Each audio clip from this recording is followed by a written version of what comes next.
সামনে সবচেয়ে বড় চ্যালেঞ্জ হচ্ছে যে তাদেরকে যেভাবে বলা হয়েছে যে চাঁদাবাজ তাদের দলে আছে, সেই জায়গা থেকে আমরা মুস্তাফিজ দীপু তিনি অলরেডি বলেছেন যে চাঁদাবাজি বেড়ে যাবে। চাঁদাবাজি আসলে মোকাবেলা কি করে করবে সেটা আপনার কাছে কি মনে হয়, আসলে পারবে কিনা? আমার কাছে মনে হয় তারেক রহমান সাহেবের এই চেষ্টাটা থাকবে। আপনাকে একটা কথা বলি, দেশ স্বাধীনের পর শেখ মুজিবুর রহমান এসে বলছিলেন 3.5 বছর আমি তোমাদেরকে কিছু খাইতে দিতে পারবো না। জাতি কিন্তু মেনে নিয়েছিল। উনি বলছিলেন যুদ্ধ বিধ্বস্ত দেশ, কিন্তু যখন জাতি দেখলো চাটার দল সব খেয়ে ফেলছে তখনই বিক্ষুব্ধ হয়েছিল। এখন জাতি দেখবে যে তারেক রহমান কি ধরনের চেষ্টাগুলো করেন, তার চেষ্টার মধ্যে সে আন্তরিকতা আছে কিনা। আমি ধারণা করি এই তারেক রহমান একজন ভিন্ন, উনি তো প্রথম প্রধানমন্ত্রীর দায়িত্ব নিচ্ছেন, তারপর উনি তো প্রধানমন্ত্রীর ছেলেই ছিলেন। তারপর আমি বিশ্বাস করি উনি গত 16 বছর অনেক সমৃদ্ধ হয়েছেন জ্ঞানে এবং বয়সে, অভিজ্ঞতায়, এবং আমার বিশ্বাস এটা উনি করবেন। বাংলাদেশের সংকট কয়েকটা আমি বলিনি কি কি করা উচিত। আমরা সবাই জানতাম এই ছাত্রলীগ এবং যুবলীগ আওয়ামী লীগের গলার কাটা ছিল। তারা জয় বাংলা স্লোগান দিয়া তারা যত সন্ত্রাস করা করছে, এখন তারেক রহমান নামে স্লোগান দিয়া একই সন্ত্রাস উনি বন্ধ করবেন কিনা এটার উপর ওনার কৃতিত্ব নির্ভর করবে।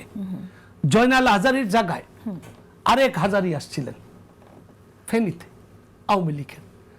ওই আওয়ামী লীগের শেষ আমলেও এই ফুল গাজী না কি জানি একটা জায়গা আছে, ওখানে একটা উপজেলা চেয়ারম্যানকে আগুনে পুড়িয়ে ওই ছাই নিয়ে বাসায় গিয়ে আনন্দ করছিল তারা, এবং ছাই রেখে দিছিল। আমরা এরকম আর গ্যাংস্টার দেখতে চাই না।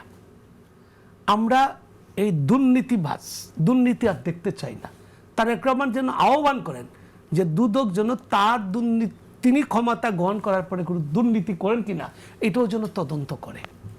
কিন্তু আমরা উনি দায়িত্ব নেওয়ার আগে আমি ওনাকে ইতিবাচকভাবে দেখতে চাই। কিন্তু সংকট আরো কয়েকটা আমি আপনাকে বলি।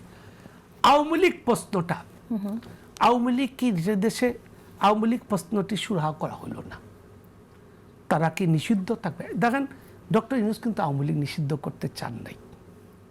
উনি কিন্তু আন্তর্জাতিক মিডিয়ায়ও বলেছিলেন আওয়ামী লীগ কিন্তু নিষিদ্ধ হয়নি, তার কার্যক্রম স্থগিত করছে। সেটা উনি মব সন্ত্রাসের কারণে করেছিলেন।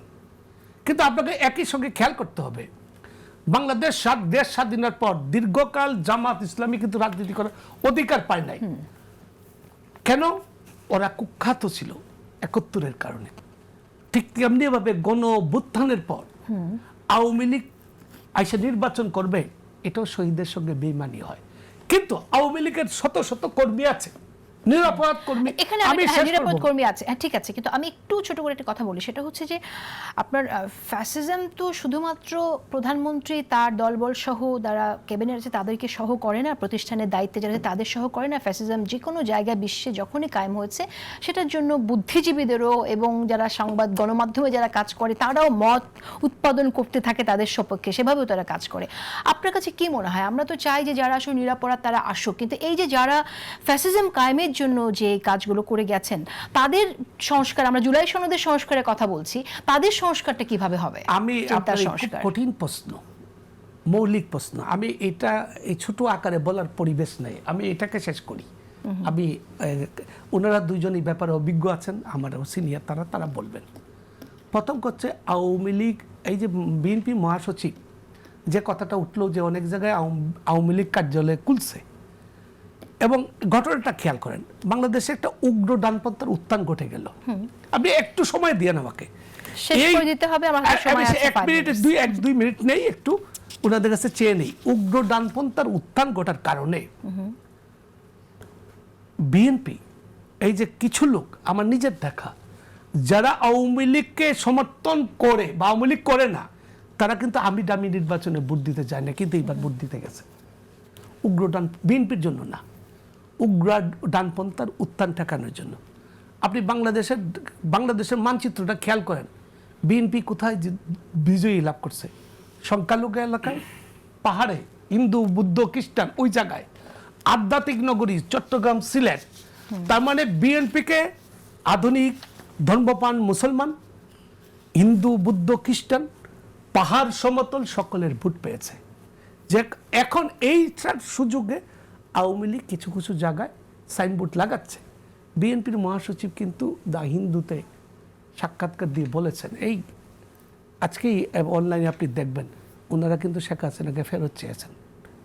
ফেরত চেয়েছেন মানে কি, Website. একটা আসামিকে ফেরত চেয়েছেন। এখন এগুলা তো হবে, প্রধান যারা গণহত্যা করছে, দুর্নীতি করছে, সন্ত্রাস করছে তাদের বিচার করবেন। লাখ লাখ আওয়ামী লীগ কর্মীদের ভোটের অধিকার, তার নির্বাচনে দাঁড়াবার অধিকার, তার সাংবিধানিক অধিকার আপনাকে দিতে হবে। এই জিনিসটা ঐক্যমতের মাধ্যমে করতে হবে। এগুলা রাজপথের আন্দোলন করে বিষয় না। হবে না, শেষ করে আর দিতে এই হবে।